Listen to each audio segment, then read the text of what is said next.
வாழ்த்துக்கள் நண்பர்களே. இது பசுமை கூடாரம் மற்றும் அகமது பறவைகள் காப்பகம் உடச்சென்னை உலகநாதபுரம். நான் உங்கள் அமி. இந்த காணொலி மூலமாக உங்கள் அனைவரையும் சந்திப்பதில் பெரும் மகிழ்ச்சி.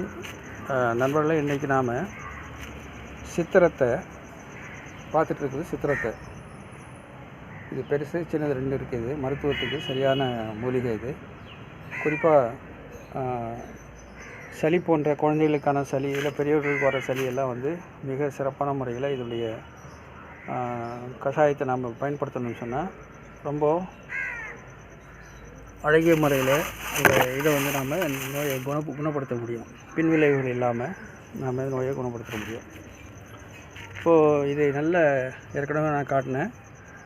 அந்த ஒரு தொட்டி இருந்த செடி, இந்த செடி இப்போ இது காஞ்சி போச்சு. இப்போ இது அறுவடை உள்ள கிழங்குகளை நாம் எப்படி அறுவடை பண்ணுறோன்னு சொல்லிட்டு பார்க்கலாம். அதுதான் எனக்கு அந்த காணொலியுடைய நோக்கம்.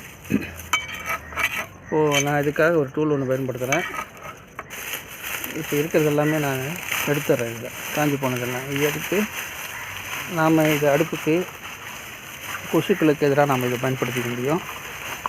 நல்ல வாசனை வரும். மனம் உள்ள ஒரு பாருங்கள். எடுத்து நான் இந்த ஓரத்தை வச்சுடுறேன். காய வச்சு நம்ம ஒரு இடத்துல கோணியில் போட்டு வச்சுக்கலாம். இதுதான் எனக்கு கொஞ்சம் முன்னால் பண்ணியிருக்கணும். நேரம் இல்லாதனால உடனே ஒரு வீடியோ போட முடியல. இது எல்லாத்தையும் அப்புறப்படுத்துகிறேன்.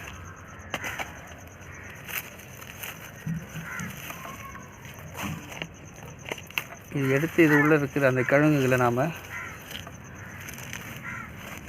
நடுவில் வளர்த்தி பதப்படுத்தி வச்சுட்டோன்னு சொன்னால் சூப்பரான நமக்கு மருந்து வீட்லேயே இருக்கும். தொட்டியை நம்ம கவுத்துட்டா நமக்கு அழகான முறை இது வந்துடும். ட்ரை பண்ணுவோம். தொட்டி உடையாமல் இருக்கிறதுக்காக நான் முயற்சி பண்ணுறேன். ஓகே,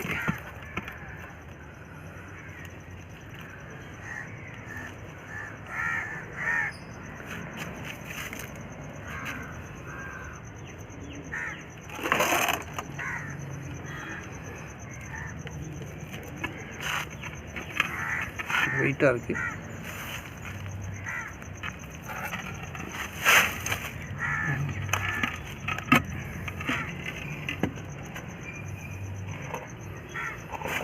தொட்டி கவுத்துறது அப்படியே எடுத்துட்டோம் பாருங்கள். வேறும் இதெல்லாம் கிழங்கு தான் உள்ள பாருங்கள். எல்லாம் கிழங்குங்க. இவ்வளோ போட்டு வைக்கிறேன்.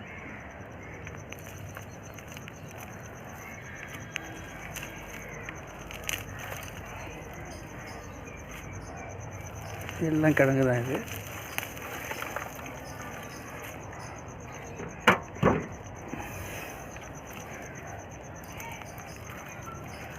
பாருங்கள், அழகான கிழங்கு இருக்குது. இதில் போட்டு வைக்கிறேன். கழுவி பிறகு பார்ப்போம். அது நம்ம வீட்டும் நடலாம். புறான் போது பாருங்கள். எடுக்கும்போது பத்திரமா இருக்குங்க. கடிக்கும்.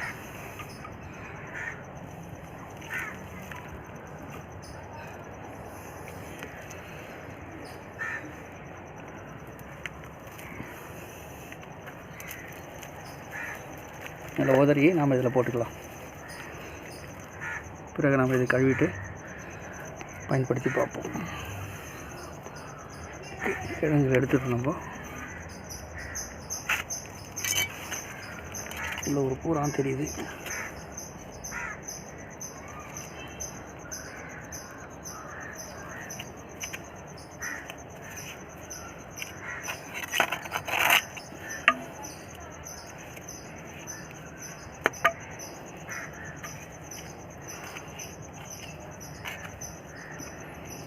ஓகே, கடைசியாக இதை செக் பண்ணிப்போம். நம்ம பாருங்கள் எவ்வளோ சேகரிச்சிட்டோன்னு சொல்லிட்டு. இது நம்ம அலசி நல்லா வச்சுட்டோன்னு சொன்னால் சரியான கிழங்கு வகைகள் நம்ம சேரும். இது எதுவுமே வேஸ்ட் பண்ண வேணாம். இது எல்லாமே நம்ம யூஸ் பண்ணலாம். வேர்களை பாருங்கள். நல்லா கிழங்குகள்லாம் ஜம்முன்னு இருக்குது. இதிலேருந்து 1-2 கிழங்கு எடுத்து நம்ம மீண்டும் செடியாக்கலாம். செடியாக்க முடியும். நல்ல நண்பர்களே, இன்றைக்கி நாம் சித்திரத்தையுடைய அந்த அறுவடையை எப்படி செய்கிறதுன்னு சொல்லிட்டு பார்த்தோம். நல்லா காஞ்ச பிறகு பூத்து காஞ்ச பிறகு நம்ம வந்து இதுமா இப்படி தான் நிற்கணும், எடுத்துடணும். எடுத்து இதனால் அலசி நீரில் வடிகட்டி ஒரு நிழல் பகுதியில் நாம் எடுத்து வச்சிடணும். எடுத்து வச்சுட்டு ஒரு டப்பாவில் போட்டு வச்சுட்டுன்னு சொன்னால் நம்ம குழந்தைங்களுக்கு தேவையானப்போ பொடி செய்து நாம் இதை பயன்படுத்த முடியும். நல்ல நண்பர்களே, இது பசுமை கூடாரம் மற்றும் அகமது பறவைகள் காப்பகம் வடச்சென்னை உள்நாதப்போ நான் உங்கள் அமீர் இப்போ நாம் இப்போது சித்திரத்தையே அறுவடை செய்கிறது எப்படின்னு சொல்லிட்டு பார்த்தோம். இடைநாடினா இன்னொரு காணொலியில் மீண்டும் உங்களை சந்திக்கிறேன். பசுமையான ஒரு உலகத்துக்கான முயற்சிகளை நாம் அனைவரும் இறங்கியிருக்கிறோம். தொடர்ந்து உங்களுடைய ஒத்துழைப்பை எனக்கு தருவீங்கன்னு சொல்லிட்டு நம்புகிறேன். பத்திரமா இருந்துக்க நண்பர்களே. இது கொரோனா காலம். பை.